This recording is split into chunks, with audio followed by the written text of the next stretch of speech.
good. All right, yeah. What's the interaction? Go ahead. Okay, so I've been told that it doesn't work by a friend, but then I've looked it up and they're like it's kind of mishmash. So I'm playing Azula by Lord Azula, right? The new one that that copy spells on while she's Yes, attacking. Okay. yes. So I built it kind of like a ramp, not ramp, a pump deck.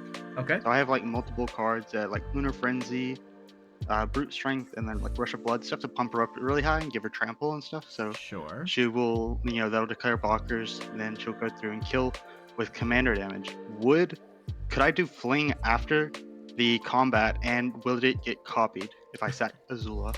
Is the Gotcha. So general gist so of it. yeah. So here's how this works. Um, So a lot of players kind of shortcut the process of casting a spell, and most of the time it doesn't matter, right? Most of the time, shortcutting the process is not a big deal. But let me show you. I'm just going to kind of do a quick overview of what that process looks like to show you why this works out the way that it does. Okay. Um, Yeah. so when you cast a spell, the first thing you do is you just propose casting the spell, right? You're Yep. you're you're putting it out there saying, "Hey, I want to cast this spell." Before you've done anything else, at that point, nobody gets priority to do anything until you finish the process. Okay? So you're just saying, I want to cast this spell. Second thing you do is you make choices. So that would be like if it had an X in the cost, you're like, I'm going to cast this with X equals 5. Or if there's an alternate cost like overload or an additional cost like kicker, you're making all those choices here. You're declaring targets, you're choosing modes, you're doing all that, right?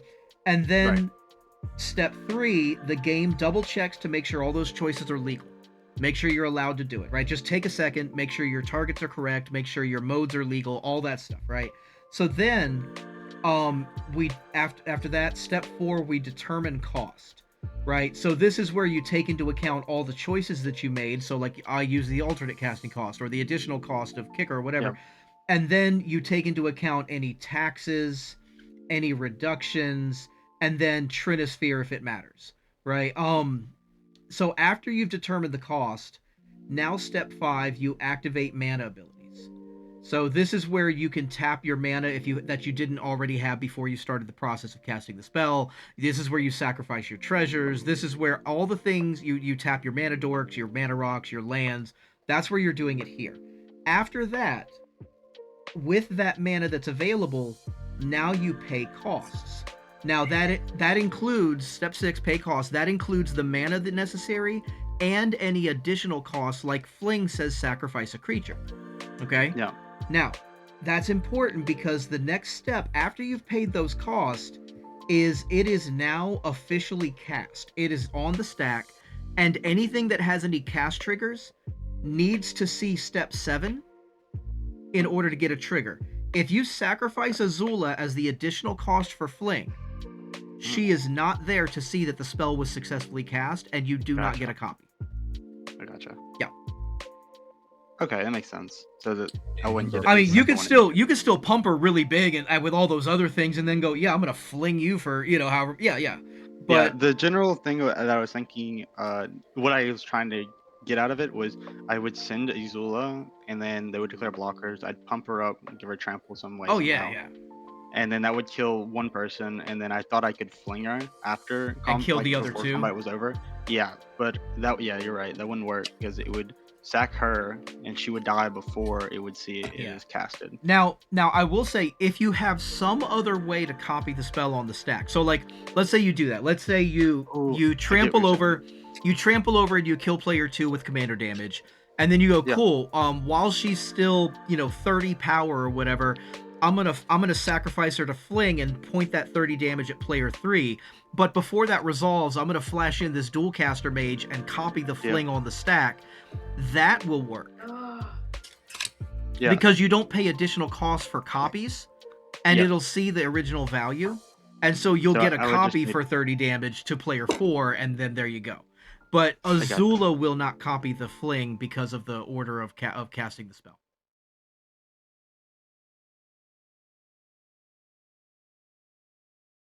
Go ahead. What was your questions? Okay, my first question is, with this card here, it's called Eden Seat of Sanctum. I don't know if you can see it. If you I'm looking it up right now. Eden Seat of Sanctum. It's a land town. Adds colorless. Activated ability. Mill 2 cards. Then you may sacrifice this land. When you do, return permanent card. Okay, go ahead. What's that? What does that little diamond symbol mean? I've only been playing for a couple of days. Oh yeah, gotcha.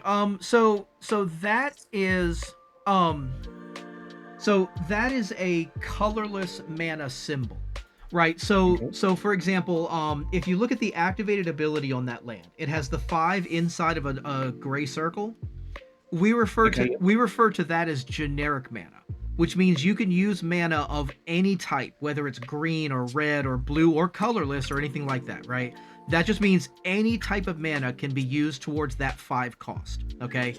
But this land specifically makes colorless mana.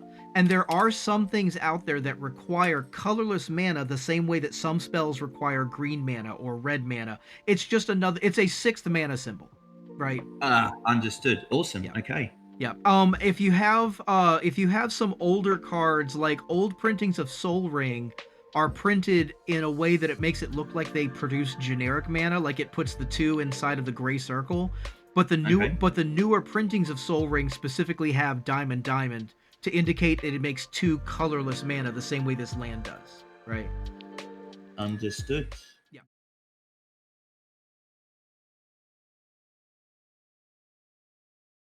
Okay. And then my next question is, this is a Sunscorched Divide. Reading this, you tap for 1, and you can get a fire and like a colorless, I think that is. Yeah, so I use this card, tap it to get 2? Not on itself. So what that means is so when you're looking at abilities like that have some kind of a cost or something, and then a colon and then something after it, that is an activated ability. So the way that is presented is the cost is always on the left side of the colon, the cost to activate it, and then the effect is on the right side of the colon, which is what you get after that effect results, right? So what happens is, just like we said on that other land with that activated ability, you see that 1 inside of a gray circle? That means that means it requires a payment of 1 generic mana, so that could be any color or even colorless mana, right? And then it also requires tapping that land as part of the cost. And then once you do that, you get both 1 red and 1 white mana. So, for example, that other land you have sitting there, you can tap that for a colorless, and then use that colorless to pay on the Sunscorched land, and also tap it to get a red and a white. It's what's referred to as a filter land. You are filtering one type of mana into it to get other types of mana. The amount of mana you're getting is still the same. You're still getting 2 mana, but now instead of, if you had like a plains or whatever, instead of the 1 mana type that you're getting 1 of each of those. But you're still only getting 2 mana. Now, does that mana come from, I search through my deck for it? No. You're not getting lands. You're generating the mana. Like if you have a blue, a green, and a white, and you need a red, and this land right here taps for white and red, you would tap the blue, and then you would get the white and red. Does that make sense? Yes, and it'll be only for my turn, and then it goes away. Yeah. Specifically only for the step or phase of the turn that you're in. So like if you're in your main phase, and you use this, let's say you need 1 red mana. Right? That's all you need. Okay. You only need 1 red mana, but the only things you have available is that colorless land and this Sunscorched land. Okay? So what you're going to do is you're going to tap the colorless land, feed it into the Sunscorched land, feed that colorless mana into this, right, as part of the cost. Tap the Sunscorched land, get your red and white mana. Great. But you only needed that 1 red mana to cast your spell. So you still have 1 white floating. We refer to that as floating mana. This is mana that you have generated that you have not used. Okay. So it's just kind of floating in this imaginary pool of mana waiting to be used. Okay. Now, what happens is when you leave the step or phase of the turn that you're in. So when you leave your main phase and you're going to go into combat, for example, that 1 white mana that you generated but never used it goes away. Okay.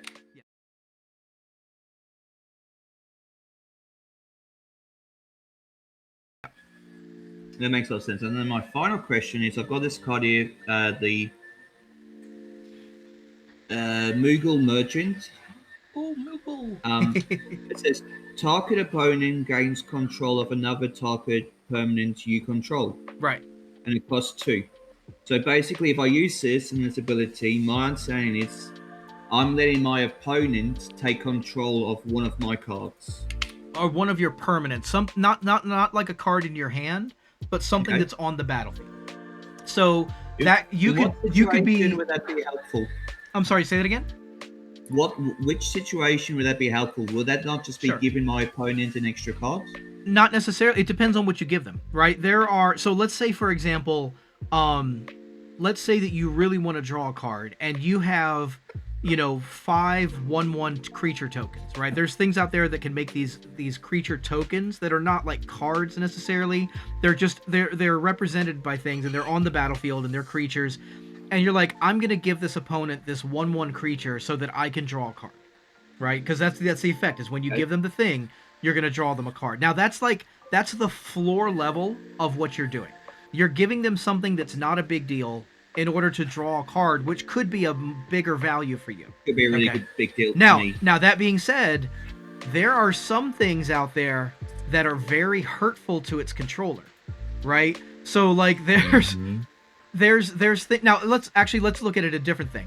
There's some things that it doesn't matter who controls it, right? So like if I have an enchantment that says, each player draws a card at the beginning of their draw step, right? It affects everybody equally, right? Yep. And so at that point, it doesn't matter who controls it. I'm going to give you control of this thing that is still doing the exact same thing that it was doing no matter who controlled it, but now I'm going to draw a card for it. Right, so that's kind of the next level of why you would give somebody something with this, is that it doesn't matter, right? It doesn't matter who controls it. Now, the top level of it is, I have something that says, like for example, there's an enchantment out there called 9 Lives. Now, what 9 Lives does is an enchantment that. You're good. What 9 Lives is an enchantment that prevents damage that would be dealt to you, and then puts a counter on it, and then once a certain number of counters are on it, it exiles itself, right? It takes itself off the battlefield, but it also says when it leaves the battlefield, you lose the game.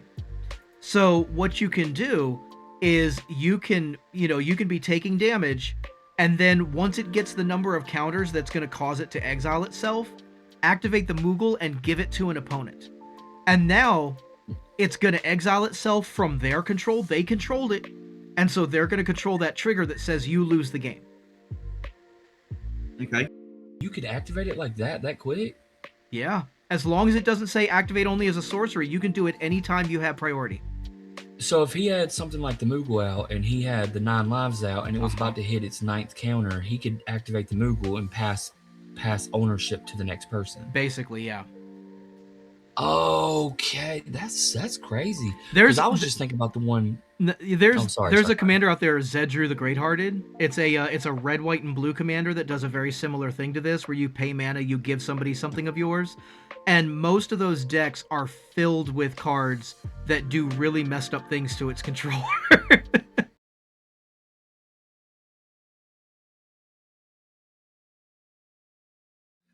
These are 2 that I'm stuck on. It's Bloodline Pretender. It has Changeling. It says this card is every creature type.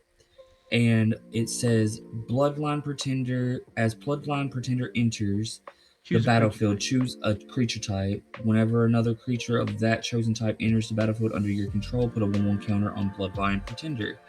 Would I be able to select land creatures? No. As the type? Land is not a creature type. Land is a card type. Okay, so it wouldn't be. Correct. And even then, even if you could, when those lands enter the battlefield, they are not creatures. Right? Oh, what I meant by that is if I earthbend it and it becomes a land creature, if that would trigger that one. But I guess not. It would have to be artifact creatures, which I could still. Well, artifact is not a creature type either. Artifact is a card type. What about artifact creatures? No. Artifact is not a creature type. So you can't. Artifact is a card type. So artifact, land, So you can't say artifact creatures being the creature type that you choose. The creature type has to be like golem is a creature type normally found on artifacts, right? Mirror is a creature type found on artifacts. But basically what you're looking at, you see on the type line where it says artifact creature shapeshifter? Yeah. Okay. So creature and artifact are the card types of that thing. Artifact creature is what it is, but it has a type beside of it. I get and you then now. And then to the right of that dash is the subtype of shapeshifter. So that creature is a shapeshifter creature type, right? Just the same way as if you were looking at an elf, it'll say, creature dash elf. Got you. So you would have to choose something that exists on the right side of that dash. Right. So you could say golems, and then all of your it'll happen when your golems enter, or you could say mirror and it'll do the thing when your mirrors enter, But land is not a creature type. No. Okay, so what about Mobile Garrison? It's an artifact vehicle. It says whenever Mobile Garrison attacks, untap another target artifact or creature you control. Okay. Would I be able to untap an earthbent creature?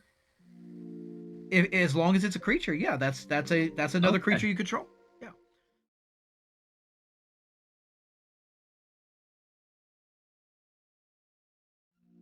I figured this might be a decent rules question. What am I seeing? I'm seeing a hardened scales. So let's say I did something like this. Let's say I had stuff in play. Okay. Let's say I had stuff in play, and I maybe played Genesis Hydra on like a Soul Foundry, right? And then I tap Soul Foundry to make a copy of Genesis Hydra. And the Genesis Hydra comes into play. Whenever a creature enters the battlefield, it'll get +1/+1 counters from the Tribute of the World Tree and additional counters from Hardened Scales. So real quick, I'm sorry. What did you have Genesis Hydra on? You said it's on what? Soul Foundry? It's on a Soul Foundry. Yeah. So no matter what I do when I create a copy, it's going to be a 0/0. Right, because you're not casting it. You're just putting it on the... so it'll start off as a 0/0 because the Hydra needs X into its casting to come in with counters. Right. Correct. But does it interact with Tribute of the World Tree? Or... I also have like the Great Henge. Gotcha. Like, so here's what's gonna happen, is because I'm trying to get the ability off of the Genesis Hydra from creating it from the Soul Foundry, and then having it come into play with the counters attached to it, so that way it at least triggers for something. Mm-hmm. If that makes sense, you know what I mean? Well, here's the thing: the Genesis Hydra, you're talking about that first ability, is only when you cast it. So putting it in, putting a token in is never going to get you that first ability because you didn't cast it. Because that ability is creating a copy. Right. That ability. But creating a copy wouldn't be a cast. It's not. No. You're just putting a token copy on the battlefield, so you didn't cast it. Now, if Genesis Hydra said when Genesis Hydra enters, it does a thing, then that would be different. But this one says when it's cast. When you cast. Right, and you didn't cast it. That makes sense. Yeah. Now, as far as, but let's say you put any other Hydra or even Genesis Hydra on the Soul Foundry. Right. Anything like that. So Mossborn wouldn't die because he at least comes into play with a 1/1 counter on him, and then that would interact with the other things that give him counters. Let me see. Hang on. So Mossborn Hydra is a 0/0, comes in with a 1. Right. So let's look at the difference between what Genesis Hydra does and what Mossborn Hydra does. All right. So let's look at Genesis Hydra first. Let's say you put it on the artifact there, and you make a token copy of it. It enters. It's supposed to enter with 0/1/1 counters because it wasn't cast. There was no value of X, right? Hardened Scales requires that at least one counter is being put on it in order to apply the replacement effect. So it doesn't enter with any counters. Both. Real quick. Both Great Henge and Tribute are triggers when the creature enters. It will enter as a 0/0. State-based actions checks before those triggers are even put on the stack, and it will die as a 0/0 before it has a chance to get 1/1 counters. You'll still draw a card off of the Great Henge. You go, no, is it Great Henge? Is it any creature or non-token? No, non-token. Yeah, so you won't even draw a card off the Great Henge, right? All right, so Thunderous Velocipede would work though, because this one says each other vehicle and creature you control enters with an additional +1/+1 counter on it. Let's see. Hang on. The mana value is 4 or less. Oh, you're saying if Thunderous Velocipede was already on the battlefield? Right, like versus the Genesis whenever creature Hydra enters. Right, right. So the Velocipede would work because it applies the replacement effect as it enters with 1/1 counters, and it'll see the Genesis Hydra has a low enough mana value because it's only 2 because it was just put on the battlefield, right? Now, when Velocipede starts to apply, now Hardened Scales sees that and goes, "Oh, wait, I get to put a counter on there too." Right? And would that work for the ability on the Hydra as well? It would not. No. Because again, that's a cast ability, right? And then the thing is, even the ones that say, they enter with X11 counters, and then for each counter, or whatever, like it enters with X11 counters and you draw that many cards or something like that, right? It wouldn't do that because no matter how many counters are being put on it, X is still 0. Okay.